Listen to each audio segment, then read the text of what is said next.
right, so quick preface for the podcast today.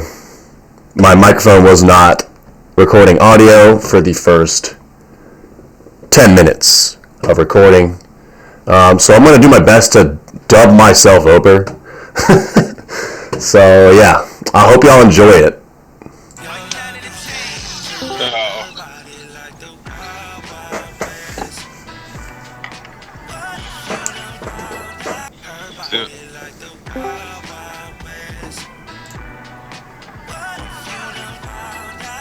Can't hear it. Can you hear it hardly? No.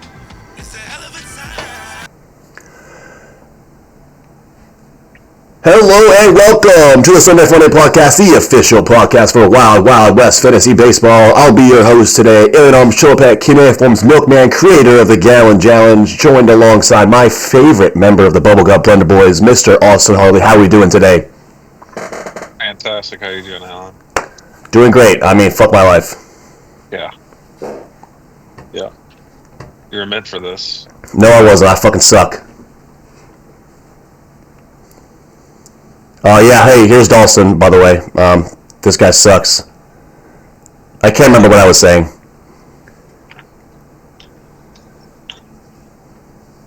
So yeah, Dawson, what's going on? How's it going? How's life outside of ball? Very, very good. Very good. Excited for the season to be back. Excited. Very excited.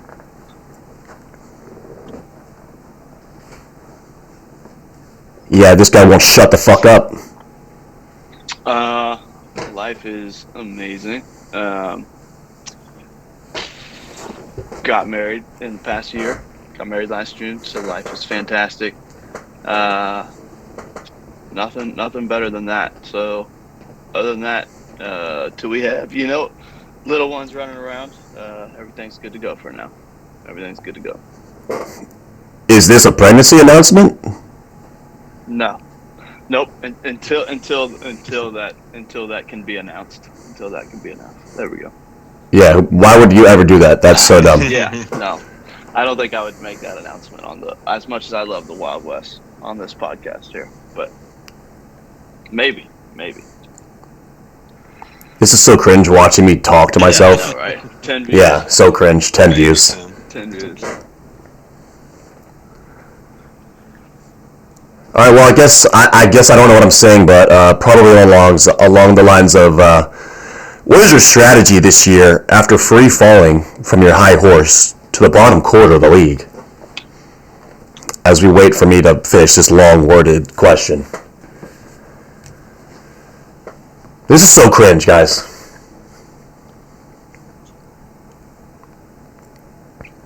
Strategy probably won't change much. It's been established. One bad year, you can't change the process off one bad year. Obviously, swept the whole league the year before. Third best winning percentage in the league in history. So, stick to the process. Trust the process. I think things. I had a little bit of bad luck last year. I made some bad mistakes trying to fix some issues that just didn't pan out, and then a couple other things went bad, and just a down year. It happens. But I think if you polled the majority of the league, I think the vast majority would expect me to be back near the top again this year. So other than that, it was definitely a tough year last year, but it happens to the best of us. It's not like I would ever come in last or anything like that, but I fully expect to tweak the strategy back a little bit. Obviously, I did do one thing last year that I never do, which is draft closers early. I drafted Josh Hader's bum ass, and boy, was he trash all year last year. Maybe figured it out a tiny bit at the end, but it's too late for me at that point. So that's one thing that I never had done before, and I did it a little bit differently last year. Obviously, bit me in the ass. And then everybody was fading pitchers last year, so I tried to go pitcher, a little pitcher heavy, drafted some earlier than usual. That did not pan out. Fried ended up being pretty solid, but it's really struggled the first half. Strider obviously went out for the year, second week, I think. So it was tough year. But then, like I said, I made some bad mistakes trying to fix stuff together. By the end of the season, I had no closers. I think I still had Hader, but he wasn't picking up saves at that point, and I couldn't find saves to save my life. It's just a bad year, but it happens. I fully expect to be back at the top, so pretty confident there. So yeah, I don't even remember what I said at this point. I think I mentioned something about last podcast he was on about how he was so hyped up, confident about his season. From the year before. Oh, yeah, I'm still confident. Yeah, I think obviously I was coming off of a year where well, you can't be fraudulent when you sweep the whole league and win the championship and the regular season title and Maybe it was his take luck, all the pure money. luck. But, well, no, that would make sense maybe if I didn't have the third best winning percentage in all of the league and all of the league's history. But I think that mostly right there just points to it being an outlier, bad year. But yeah, so yes, I'm definitely still confident. Absolutely. And then, I reiterated the fact that, last year's playoff run had to have been a fluke, as things didn't turn out great for last year's team. Do you have any comments for anyone in the league to beat your fraud allegations? As I reiterated my question, apparently, this guy's just fucking yapping. He won't shut up. 2 wins.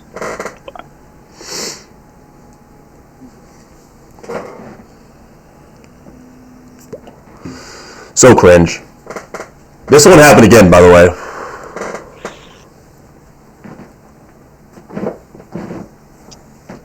That seems like the last question that you just asked. But again, I would just point to my third best winning percentage in league history. I'm typically at the top. I've got 2 second place regular season finishes by half a game. I won regular season.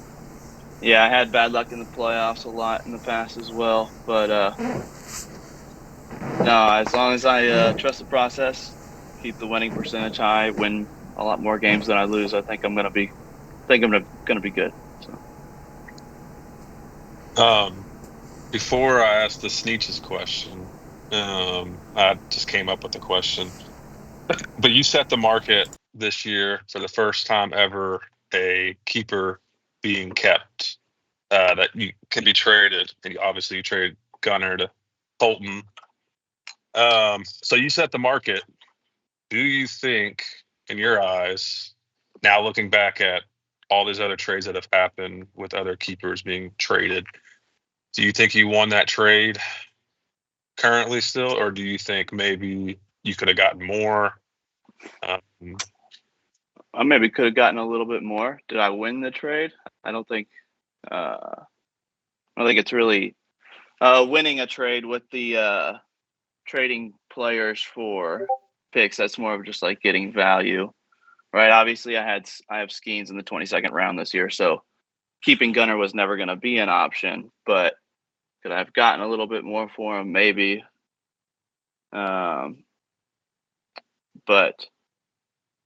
no, I think I'm really happy with the pick that I got and Skeens in the 22nd round over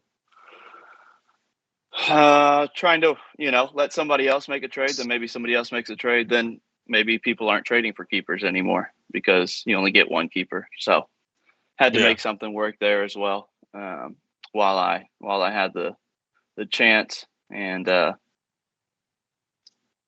so I think I definitely would say I could have gotten more maybe, but yeah, I was going to say, so you don't regret reaching out to other people, because I know once it happened, I was like, I was personally like, I would have definitely given more than what you got. I know a couple other people claim said they would say the same thing, but yeah. And then there's a couple people that say that I got too much, but that's the beauty of fantasy baseball and fantasy sports in general. Is everybody has their own opinions. Some of us win the league every now and then.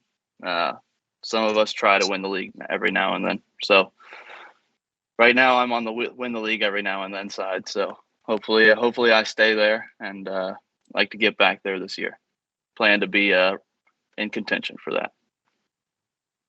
Fair enough. For the Sneetches question, they asked, do you think your poor performance last year was karma for rigging the draft order?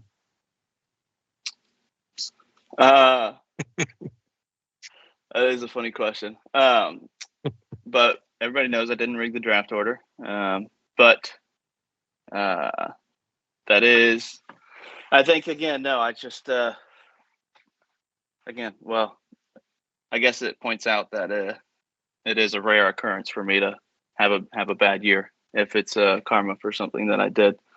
But no, I don't think that at all because I didn't do that. And Coates and I came out. After seeing the little screen where it says you can adjust chances for everybody. I didn't even set it up that day. I didn't set it up, but Coates and I came outside multiple times and asked multiple times that everybody was okay with how we were doing it. And then y'all finished first and second in the race, right? Yes, but again, I did not. Just wanted to clarify that. But yeah, so we'll never know. No, I don't think it was karma due to that. So I would never ever cheat anything. I don't know. And y'all finished 10th and 11, right? Yes, not 12th. Oh, that's all that matters. 12, all that matters there. So yeah, no, it was not karma because I would never cheat anybody or anything. But that was a they could have come up with a better question there, but that's okay. Do you want to do bold? Oh, go ahead, Alan. So this is where I realized my mic wasn't working. Perfect. Yeah, perfect. So the hypothetical question for Dawson is top 3, bottom 3 Reds players,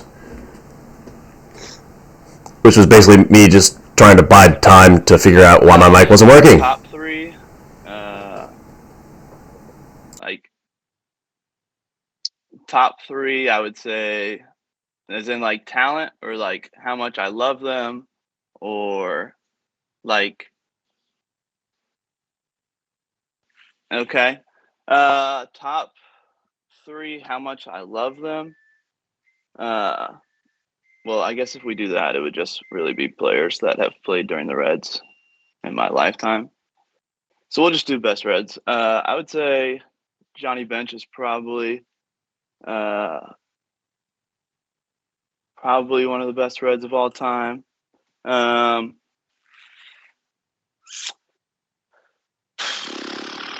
You would probably have to put Pete in there.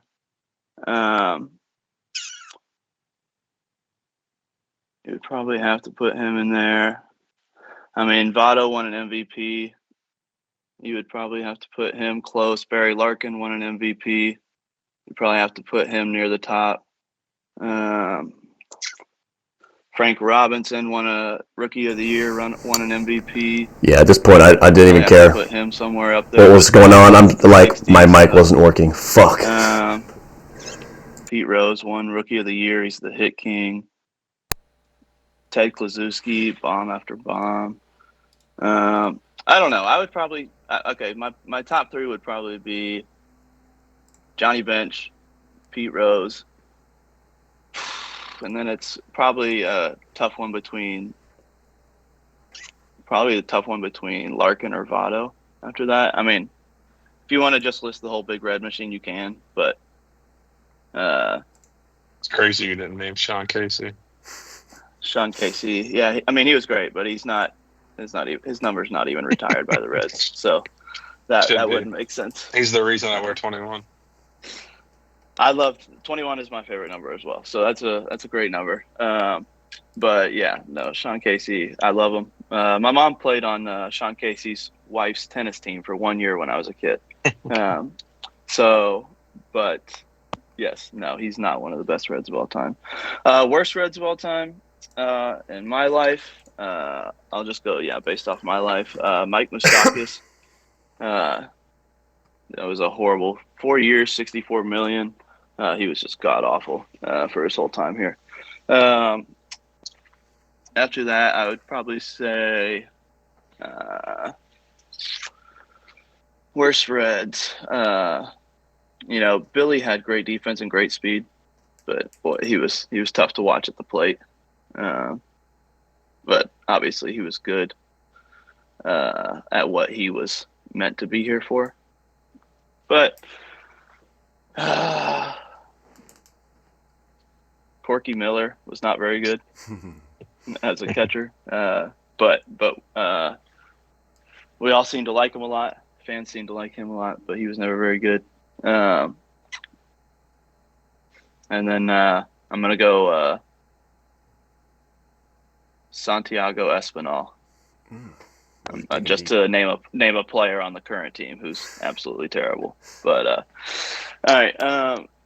You don't want to name Homer Bailey robbing us for all of our money? Hey, he threw 2 no-hitters. I can't say he's bad. He threw 2 no-hitters for the Reds. So There's a lot of people that threw no-hitters and aren't good. that's true. I don't think there's a lot of people that threw 2 no-hitters that weren't good, but I also could be wrong about that. No, he was good for 2 years, but yeah, he was a huge letdown for the Reds. Absolutely a huge letdown. Apparently, all right, so let's. I don't know. Don't doubt it. I don't know. Let's get into your bold prediction this year.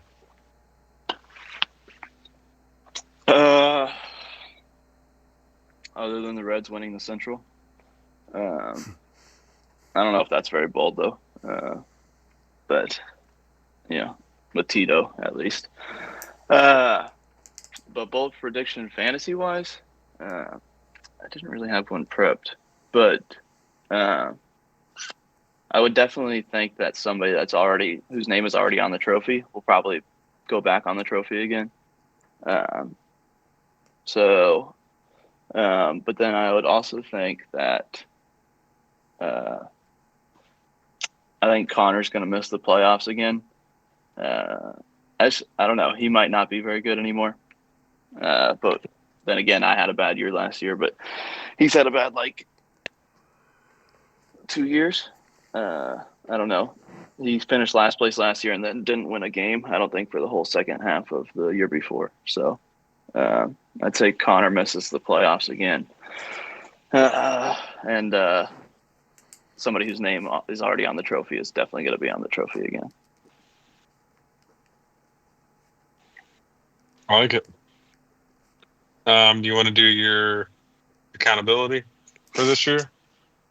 Yes, that would, of course, I think, also get Connor removed from the Sneetches as well. So if that adds to the bring him on down. the bold thing. So my accountability. Who do you think's next to get into the Sneetches? We've talked about that a little bit. A couple returning members have been mentioned, and I think you've been mentioned, Hardly, but I don't think anything was settled. I think it was just real quick talks. I think Orms and Graham were mentioned as returning members, then you as well. But anyways, I don't know. My accountability will not be as financially hefty as mine is going to be this year. I am going to go get those tickets here soon. So odds are I'm going to end up having to just pick a game a few months away, and hope that everybody can make it. But let's see. You're getting behind home plate, right? I can guarantee I'm going to make the playoffs. So we'll just say if I don't make the playoffs, hopefully we're going to do a Vegas or out of town draft next year. But if we do that, I will pay for the top 3 people's regular season. First, no. Regular season would be insane. That would be so much money. Well, I mean, you are confident. You said you guarantee you'll make the playoffs. Yeah, absolutely. So it shouldn't matter but- what it is then. Oh, it matters. It matters because anything can happen. Like my whole team could get hurt, and then I have no chance. But let's see. I'll buy the top 3 people in the regular season a bottle of their choice up to $50 at our end of season celebration that they can choose. So their alcohol will be on me that night if I don't make the playoffs. This year I have to take all you idiots to a Reds game and buy you a beer. So that's too much as it is. So I think it's just enough. But I'm looking for it. But I'm looking forward to it. Seems like a lack of confidence. I swear. No. Not at all. Not at all. All right, well, I think that about does it. Unless either of y'all have any closing remarks, final words? No closing remarks. No final words. Hardly. I'd like to see you repeat your surprise performance last year. Maybe it'll be me and you this year. But I definitely expect to be right back at the top where I've been most seasons. So Well, after this year, thank you, it won't be a boys. surprise anymore. Hey, I like that. I like that answer. Dawson, appreciate Thank you you, hopping boys. on. Harley, thanks for Appreciate joining. it, boys. My final Sure. words and remarks is I hope my mic was working for the first half of it. We're a little I rusty. think it was. I don't think I it was heard you. working on my recording software. Oh, okay. my God. Oh, Look at this guy. my God. Wrong link. What'd he say?